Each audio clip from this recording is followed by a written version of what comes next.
Here we go in three, two, one. Hi, I'm Carol Daniel, talk show host and news anchor here at KMOX Radio, one of 6 radio stations in St. Louis, Missouri, owned by Odyssey. British Catholic historian John Dahlberg Action once said that history is not a burden on the memory, but an illumination of the soul.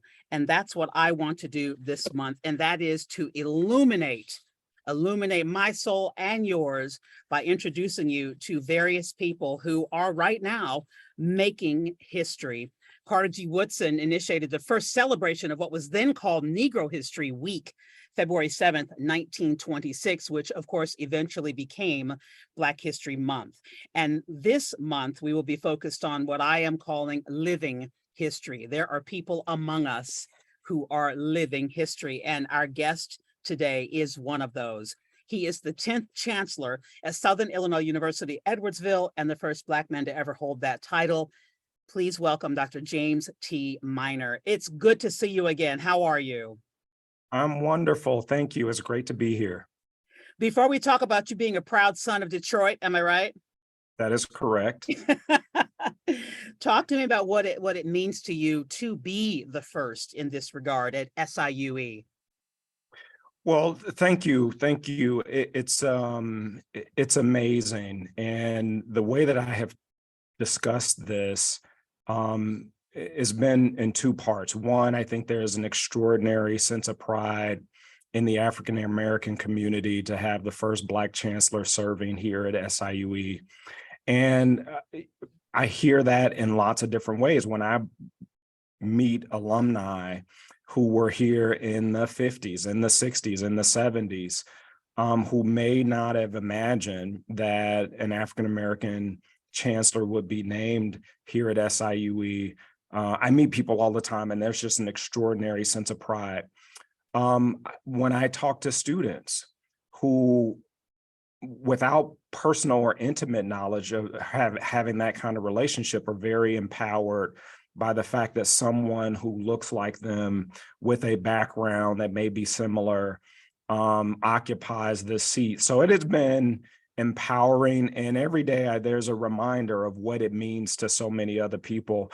The other side of that is that for me, I have an extraordinary sense of responsibility to make good on the opportunity, not just as the first African-American chancellor in the seat, but for the university and the power that this university has to make someone else the first, right, in some capacity, in some industry, in some sector of our society. So it has been remarkable.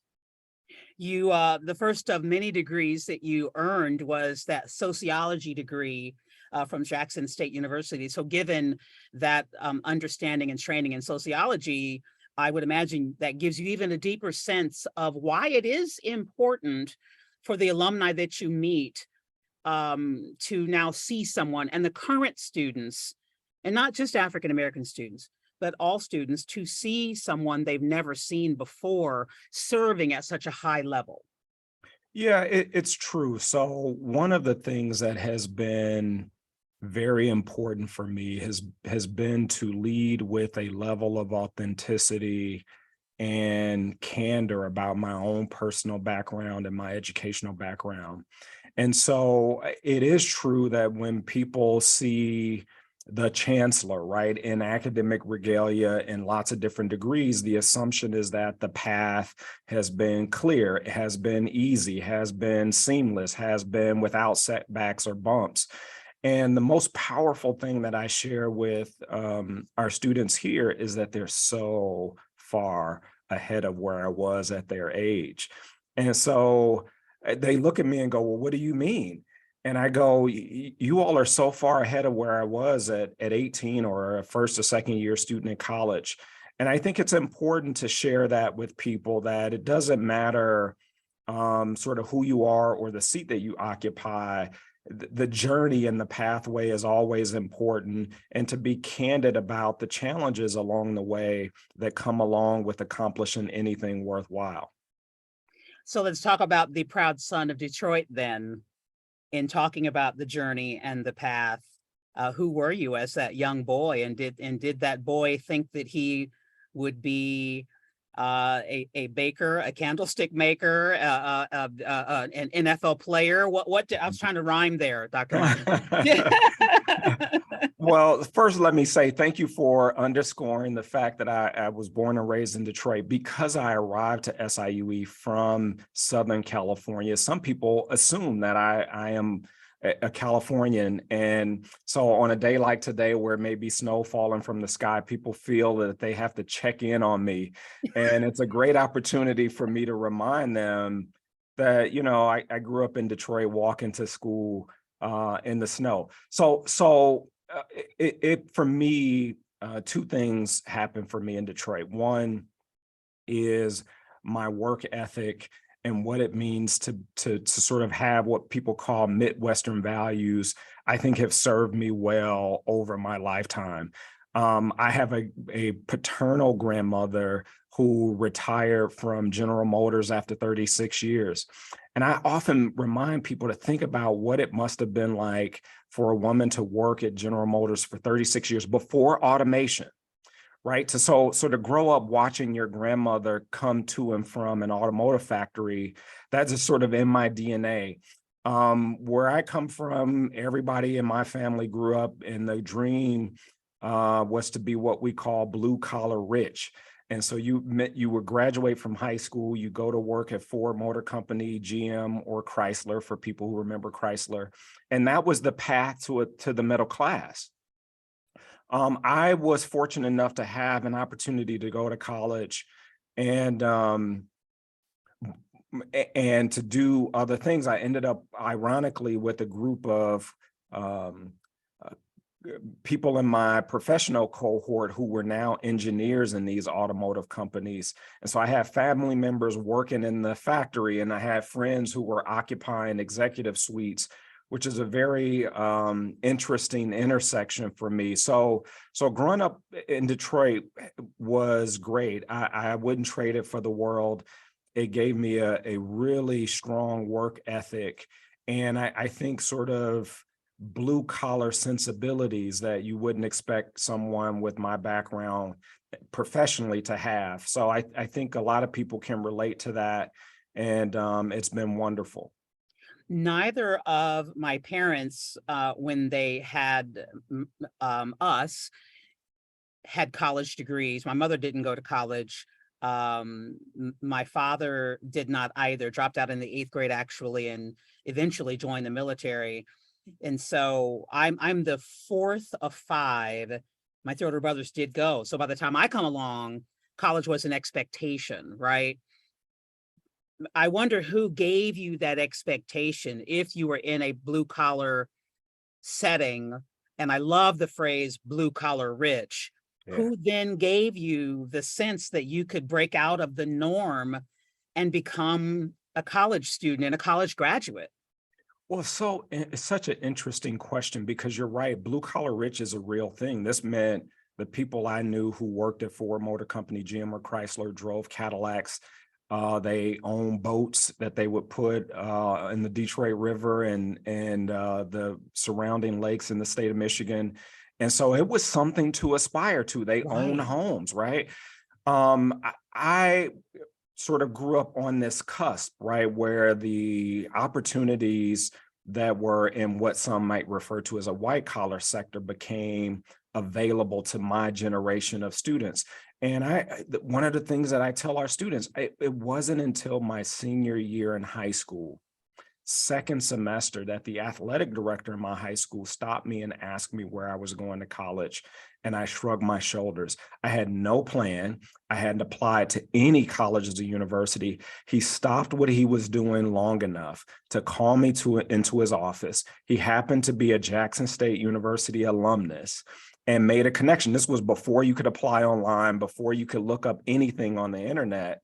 I made a phone call to get a paper application, and that is how I ended up in college. I mean, you just think about that. So anytime there's a sort of one interaction at a time, one student at a time, the moral for me of that story is that you never know what one interaction can mean for a young person, number one. And number two, to never be too busy to sort of stop and ask how things are going for a student. His name was Cecil Forbes. I will never forget him.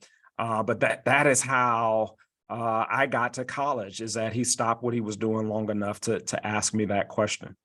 Can I say I'm shocked on so many levels, because looking at you, and that's one reason I wanted to do video. I do work at a radio station, but I wanted to do video so people could see the living history individuals that I'm going to highlight this month.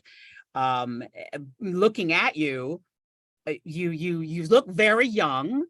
And so I would have thought that you went to college at a time where there were online applications, and the expectations were all very clear, and that the path was relatively set and smooth. I've assumed a great deal about you. This is very true. And listen, a lot of people do, right? And particularly students, which is why I have decided to be so transparent about that part of my story. It's very real. If I remember coming home that day to use the internet, and this was a time where somebody would have to hang up the phone, right, for you to get on the internet. You would have to kick somebody off of the telephone to unplug it to right. That was the extent of our access to the internet. And so, no, I'll take the credit for being maybe young looking, but I certainly did not go to college at a time when anything was online. As a matter of fact, I keep a folder of letters. When I didn't have a personal cell phone until I was 26, we wrote letters. I took stamps with me to college. And that was how I communicated with my family and my friends. And so it has just been an interesting journey. And right now, I should tell you, if you ask about my family, my sister is a millwright. My brother works at Ford Motor Company. And there are a lot of members in my family who are still working in automotive manufacturing. And so it's so interesting. And when I go home, I'm not Chancellor minor, right? Somebody is asking me to do something that requires physical labor. So it has been, it's one of the things that I think keeps my feet on the ground. And I'm just so thankful to have that background and that experience. I share with students, when I found out that I was accepted to Jackson State, my parents were then scrambling to figure out how to get me what I needed and how to get me there in August. We packed up this van we had and drove from Detroit, Michigan to Jackson, Mississippi in August. The AC in the van breaks on the way. So if you can imagine a 14-hour ride with the windows down on the highway. And we made one stop at the department store to wrangle up the things that they thought I needed for my residence hall or dorm room. And my folks had to be to work the following month. So they had to turn around. The exchange was, they spent one night, and I remember very vividly my mother saying to me, "Do you think you're going to be okay here?" And I said yes. And they were in the car pulling away. And that's just that too. So when I watch students on the curb here at SIUE, sort of that ceremonious handoff, it has a special place in my heart, because I know what it means for the parents and I know what it means for the students. So at what point then, when you're at Jackson State, a place you arrive to by the simple words of one man in the hallway just months earlier, at Right. what point does a light bulb go on, or is it difficult for many, many months or years before you realize I can do this, and I want a master's and I want a PhD? Talk to me about that. Yeah, it's really interesting. I like to say to people, I found my academic and intellectual self at Jackson State. So the idea of developing a part of my identity that was academic and intellectual did not happen until I was at Jackson State. I was a product of the Detroit public school system, elementary, middle school, and high school. And it was a rough those were rough places to be at that time, rough places to go to school at that time. And if you graduated, that was a big deal. Yeah. And so it wasn't until I got to Jackson State, and there were other brilliant students from Meridian, Mississippi, from Louisiana, from Texas, from California, all in the same classroom who looked like me. And I thought, well, maybe, there's something to this. And it wasn't until my senior year, I struggled my first year, just sort of finding my way. I eventually found my way on the dean's list, which was remarkable. And in my senior year, Orville Cunningham, who was a senior professor, said, James, I think you're smart enough to go to graduate school. And I went, all right, well, how do you do that? Right? How does that work? There was no precedent in my family whatsoever for any kind of, post-secondary graduate degree of any kind. Orville Cunningham had a connection with the University of Nebraska, Lincoln. And that is how I made the transition from an undergraduate into a master's program. Again, uncharted territory for me on my educational journey.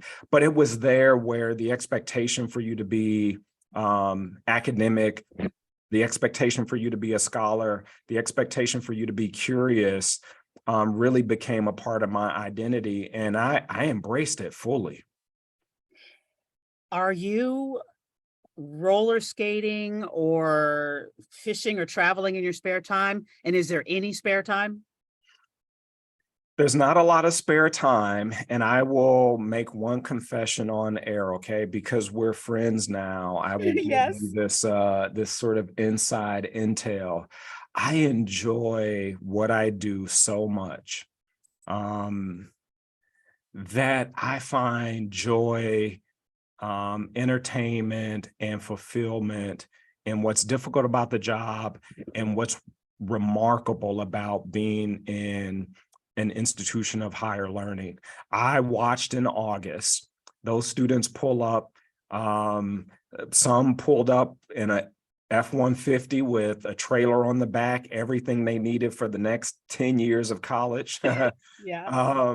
More than they probably needed for a residence hall. And others pulled up with everything stuffed in the back of a sedan, two small children in the back making multiple trips to and from St. Louis to get what they needed. And the idea that both of those students are going to be sitting in an engineering classroom together, and both of them will have their lives transformed by this place. I get to see them when they arrive, and I get to see them crossing the commencement stage, which is just, there are few things in which I find more joy. Not many can say that President Obama appointed me to XYZ. Dr. Miner, you can say that because you were appointed to the U.S. Department of Education in the Office of Post-Secondary Education.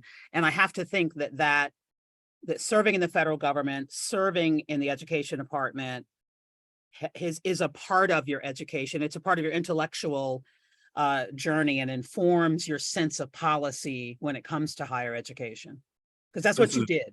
Yeah, it's very true. I had the great fortune of receiving that phone call and that appointment.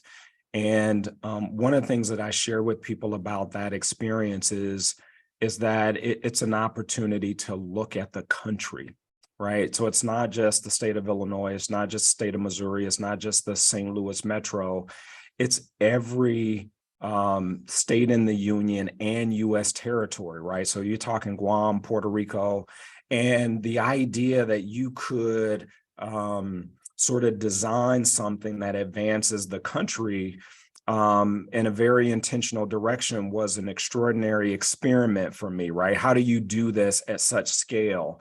The other thing I share with people is that there is also an extraordinary sense of responsibility that you've got to get it right if you're in the federal government. Mm-hmm. And I am very proud of the work that we were able to accomplish, but it did sort of shape my idea about how to move, how to leverage an organization to do good on behalf of people.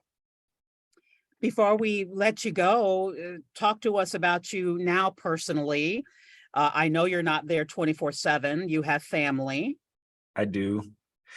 So the other thing I find great pleasure in sharing with people. My family triangle, if you will, following the great migration from the South, the first stop was St. Louis. And so the same grandmother that I told you about tells a story about a train ride from Mississippi to St. Louis, and with her grandmother and her sister, in which she ate her train ticket before the conductor could collect it. It's a wonderful story. We'll have to share it another time. But I say that to say, if the question's about my family, I grew up coming to St. Louis every summer for family reunions. And this July, right, the Benson Allen family reunion will take place in St. Louis. And so I've got roots here. The other two points of the triangle are Chicago and Detroit. And so I get a call from a cousin every now and then about a family gathering, and I'm just so happy that I can get in the car. It's a short drive over, and it's a big part of what makes me so comfortable here, I think, is having family in the area. My mother, who is in Detroit, has already made the trek by car to stay. So that's fun that she feels like she's within driving distance. And of course, Chicago is a doable drive over a weekend. So that's been fun. And I share with a lot of people, I feel a lot more at home in this part of the country than most places. So it's been nice. He is the 10th Chancellor at Southern Illinois University, Edwardsville, Dr. James T. Miner. You are indeed living history. Thank you so much. Thank you for the opportunity. This has been great.